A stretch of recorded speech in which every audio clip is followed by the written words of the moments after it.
سبحانك العالم سبحانك العالم سبحانك العالم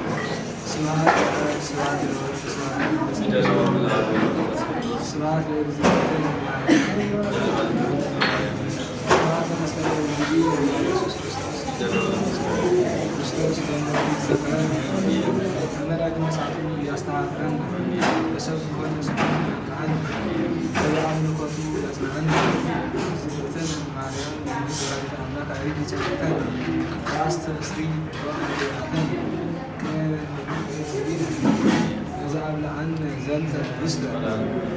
ولذا استيرنا زنت الصباح ولذا سرع لنا سيسا عينا وعلى زنت ولذا تأجس لنا روح عتنا ولذا عندنا سلوك يوسف ودماء ورد ولذا سحبت اسكازاتي ساعات نعم لتوسفات وقفتي سياري النور ولا نتنقل ولا نذكر النور يتعبد يشير ناس ولك جاهر أملاكنا وتروا كل جزير وكل ساعات وكل جزء وكل ساعة زيادة حلونا زيادة مشكلاتنا وأنا نقدر بحاجة نتعالى الحصر نقدر كمتي زمراء داوود عم مزمور 220 شعاتر خصري سلسة زل هاي لقال إنه ولد وبات زيادة ريمو فركال سخاء عزبي إيبل ولاد انتايب وهبات نايمانيب ناي زيادة فركال سخاء عزبي سلازي نسب كابتون كاندي ناب دستا ناب حقوس كم صوّا زغلو ولاد هفتيمكا ولاد انت زيبلو حقوس كون فصم حقوس كون أيه بزح نجارات تدلي رفيقا ولاد انت زيبلكا منم دستا أيه اللوان كان سلازي نزيد ما زمراء داوود انتايلو ولد وهبات እግዚአብሔር እንኳን ካብ እግዚአብሔር ዝበልና ብዙሓት ጸጋታት ብዙሓት በረከት ሓደ እንታይ ውላድ ስለዚህ እዚ ውላድ እዚ ግን ንቤተ ክርስቲያን መሲሉ ንወለዱ መሲሉ ከዓብ እንተወይኑ መጀመርያ ወለዲ ብስነ ምግባር ዝተመሉን ሕገ እግዚአብሔር ዘኽብሩን ትእዛዝ መጽሐፍ ቅዱስ ዘኽብሩን እንተኮይኖም እቲ ውላድ ድማ ዝተቀደሰ ዝተባረከ ይሆናል ከመይንቴላ ቆልዓ ኢሉ ጥበበኛ ሰሎሞን ወይ ዳዊት ወልደማ እዩ ታይደሎ ዝኸዳ መንገድን ቆልዓ አርእዮሞ ነታ መንገዲ አይ ከሓድጋኒ ነታ ቅድቲ ዝኾነት መንገዲ ናይ ቤተ ክርስቲያን ሕጊ ናይ ቤተ ክርስቲያን እንዳመሃርናዮን እንዳመዓድናዮን ንሕና ድማ ነቲ ንምዕዶም ንደቅና ብግብሪ እንዳፈጸምናዮን ትሕሊትናዮ እቲ ውላድ ድማ ልክ እንታይ ይኸውን ናና حاجوس نهنا دستا تقبلي خون سيدنا اتنحاسوا ولا يقولنا نحنا كافسنا مقبار وصاي نحنا تقيمت نحنا تباستي نحنا تصالاتي نحنا تزاد زيابير زين في السمسوات كنا نبعلنا ندا زمنا نبعلنا ندا سرقنا نبعلنا نحسنا نولادنا قدوس قوننا نحسب تقولنا كن تايز قون سيدنا زيابير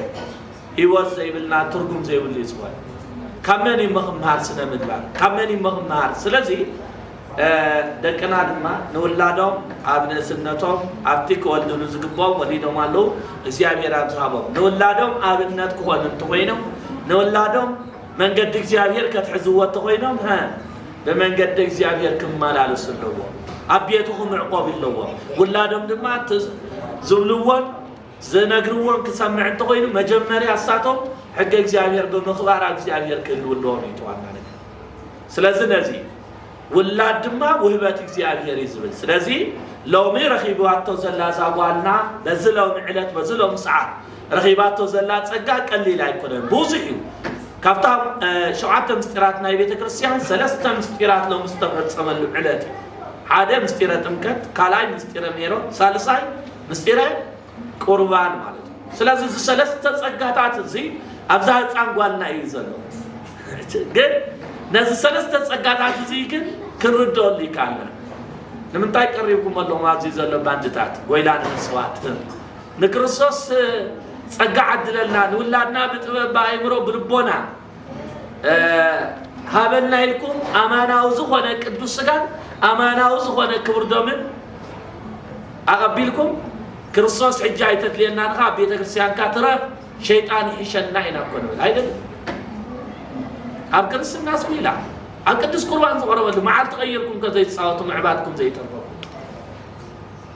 ነቲ ዝተዓደልናዮ መንፈስ ቅዱስ ነቲ ዝሓደርናዮ መንፈስ ቅዱስ ሳየድልየና ኣረ ስድራ እግዚአብሔር ዓለም እኮ ትርእይዎ ኣለኹም ንሕና ናብ እግዚአብሔር ክነማዕዱ ስለዘይከኣልና ዓለም እንዳጠለምህና ትኸዳና መይቶም ጠፊኦም ተወስቲሮም ካልእ እንታይ ሰሚዕና ብዓለም ተፈላለዮም ፋሒሎም ካብዚ ወፃእ እኮ ይረአናላ ግን ብጎይላ ብዳንኬራ ነምፅኦ ለውጥስ እንታይ ዝሕዝን ነገር እዩ ኣብ ቤተ ክርስቲያን መንፈስ ቅዱስ ተቐቢልና ሓዲርና ንህፃን ዝወረደ መንፈስ ቅዱስ ኩላትና ተኸፊልና ሓዲርናስ ኣብዛ ኣፈት ቤት ክንበፅሕ ከለና ብጎይላ ክነጥፎ ምስተዋዕል የድሊ ስድራ እግዚአብሔር ኣበይ ጎይላ ንፃወት ንፍለጥ ስለዚ እንታይ እዩ ጎይላ ባህልና እንድዩ ናህና እንድዩ ወለድና ጎይላ ክፃወት ከለዉ እውን ንቡርን ርድኢትን ነይርዎም እዩ ኣበይ ይፃወቱ እውን ይፈልጡ ነይሮም ጎይላ ግን ካብ ሓደ ርክሰት ቅዱስ ሐዋርያ ጳውሎስ ኣብ ጋላትያ ከም ዝፅሓፎ ምዕራፍ 5 ቁፅሪ 15 ዘሎ ተርእይናዮ እንታይ ዝብል ናይ ስጋን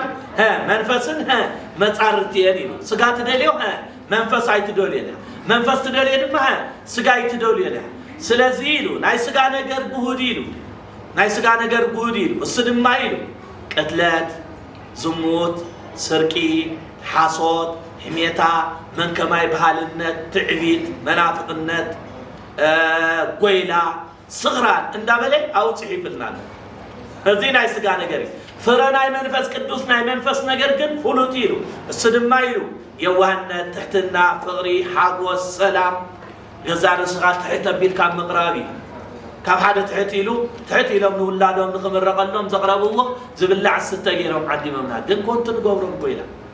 ቅዱስ ሐዋርያ ጳውሎስ ክዛረብ ከሎ እንታይ ኢሉ ብቅድስና ጀሚርኩም ንምንታይ ብርክሰት ትፍፅምዎ ኢሉ መጀመሪያ ብቅድስና እንጅምሮ ኣብ ቤተ ክርስቲያን ንርከብ ደቂ ቤተ ክርስቲያን ንኾን መጠረሽታና ከዓ ክርስቶስ ኣይተድልየናን ኢልና ብርክሰት ንፍፅሙ ጎይላ ርክሰት እዩ ግን ኣብ ምንታይ ኣብዚ መንፈስ ቅዱስ ቆልዓ ዝተዓደለሉ ስለዚ ምስጢር ሰለስተ ናብቲ ዋና ምስጢር ከኣቱ ብኡ ገይረ ትምህርተይ ክዓፅዮ ከይነውን ሰለስተ ምስጢራት ተፈፂምዋ ዝህፃን ጓልና ኢልና ካብቶም ሰለስተ ምስጢረ ጥምቀት እዩ ወንጌላዊ ዮሐንስ ምዕራፍ 3 ቁፅሪ 6 ዘይተወልደ እማይ ወመንፈስ ቅዱስ ይክበውያ ውስተ ቤተ እግዚአብሔር ከማይን ካብ መንፈስ ቅዱስ ዘይተወልደ መንግስተ ኣምላክ ከኣቱ ዝኽእል ኮቶ የለን ሰብ ዳግም እንተዘይተወሊድ ናብ መንግስተ ኣምላክ ከኣቱ ይኽእልን እዩ ኒቆዲሞስ እንታይ ልሓቲትዎ ከመይ ኢሉ ካልኣይ ሰብ ከም ዝተወልደ ወይ ምሳረገ ናብ ከርሰኖ ኣድኡ ኣትዩ ከመይ ኢሉ ክውለድ ይካኣል እዩ ኒቆዲሞስ ብሓቂ ብለካ ኣለዎ ስኻ መምህር ናይ እስራኤል ኢኻ ካብ ማይን ካብ መንፈስ ቅዱስን ዘይተወልደ መንግስተ ኣምላክ ከኣቱ ዝኽእል ኮቶ የለን ስራይ ወስድ ራይ እግዚአብሔር ካብ መን ክንውለድ ኣለና ካብ ማይን ካብ መንፈስ ቅዱስ እቲ ካብ ስጋ ዝተወልደ ስጋ እዩ እቲ ካብ መንፈስ ዝተወልደ ድማ መንፈስ እዩ ስለ ዝበልኩ ኣይትገረም እንዳበለ ይገሊፅዎ ካብ ስጋ ማለት ስጋ ብሰመንያ መዓልቲ ዝነበረ ካብ ኣባ ንዳን ተወሊዳ ፀኒሓ ህፃን ናይ መንፈስ እቲ ካብ ስጋ ዝተወልደ ዝበለዚ እቲ ካብ መንፈስ ዝተወልደ መንፈስ ድማ ብዝረአ ኣገልግሎት ዘይረአ ፀጋ ዝተቐበለህሉ ናይ መንፈስ ቅዱስ እዩ ዝዕለት እዩ ማለት ስለዚ እቲ ፀጋ እንታይ እትልና ብዝረአ ኣገልግሎት ዘይረአ እሱ ድማ ካብ ኣብራኽ መንፈስ ቅዱስ ወይ ድማ ጓል ቅድስቲ ስላሴ ዝተባህለህሉ ዕለትን ሰዓት እዩ ውልድነት ዝረኸበሉ ካብ ሕጂ ጓል ደቅስቲ እዞም ወለዳ ናይ ስጋ ዘይኮኑ ጓል እግዚአብሔር ኮይና ኣላ ጓል ስላሴ መጀመርያ እውን እግዚአብሔር ይውሃብ ግን ሰብ ብጥምቀት ግድል ሰብ እንተዘይተጠሚቑ ትርጉም ዝኣመነን ዝተጠምቀን እንታይ ክኾን እዩ ክድሕን እዩ ዘይኣመነ ግን ኮነን እዩ ወንጌላዊ ማርቆስ ምዕራፍ 16 ቁፅሪ 16 ዘሎ ግዲ ክንጥምዕ ድማ ግዴታ እዩ ክርስቶስ ድማ ነዚ ይፈፂሙ ንዓና እውን እንታይ ኢልና እዩ ተጠመቑ ስለዚ ጥምቀቱ ካብ ዮርዳኖስ ዘይኮነ ካብ ጎኑ ብዝወፀ ማይ ሌጎ ምስተወግአ ብኹይናት ምስተወግአ ዝወፀ ማይ ትኩስ ማይን ትኩስ ደምን ይወፅዩ ስለዚ እቲ ማይ ድማ ንሕና ንጥመቐሉ እዩ ስድራ እግዚአብሔር ነዚ ብርዲት ክንሕዞ እቲ ካልኣይ ድማ ምስጢረ ሜሮን ድማ ቅብኣት ተቐቢኡ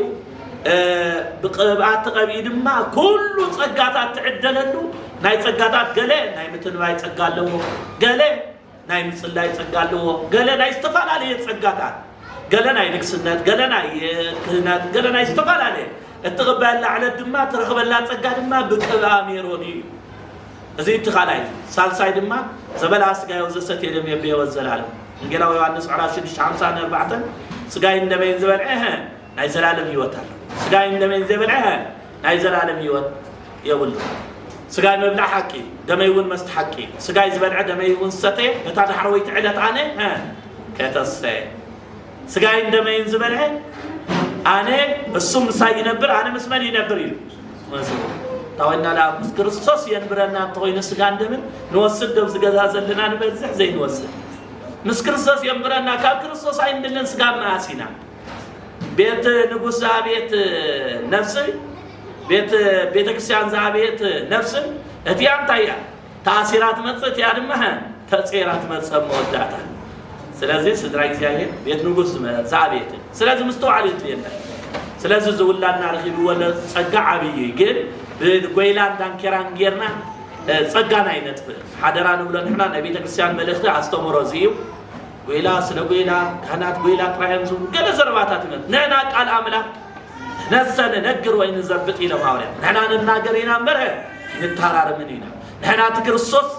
ዛብና ቃሊና ነሐላልፍን በል نانا وسيغنا ويدما نايكالي اين سبخنينا اندا بلي مسوكني سلازي زوا ولادنا دما እግዚአብሔር አምላክ በጥበብ ባይምሮ ልቦና ከዕብየና ቅዱስ ዋሊውን ዝጉል ጸጋታት ያታዲና ስለዚህ ከምት ዘማራይ ዳዊት መዝሙር 126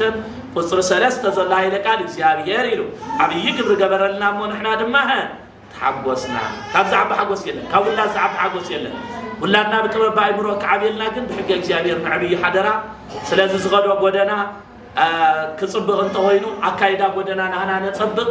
ስለዚህ ብዝብላዕ ብዝስተዛክል ዝመስል ጽብቅ ይርኩሙ እግዚአብሔር ይخبرنا እግዚአብሔር ይሃበልና ዛውላድና ድማ በተበ ባይምሮ ይዕብየልና ካብጎይላን ዳንከራን ግን حدرا ነውጻ ዓለም መወዳታ ዝበጽሐሉ ሰዓት ናብ ልብና ንመለስ ንነሳ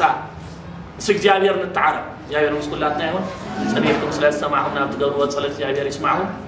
ስብሐት ለእግዚአብሔር ወላዲቱ ለእግዚአብሔር ማርያም ላኪ ማረን ሰላም ላኪ ሰላም በረከተ ወልዳይት ለና ህፃን ተባባይ ነው ብርቆና ዕብየና ወላዲያን ይቀበልና እግዚአብሔር ንበላውነ ዘበሰማያት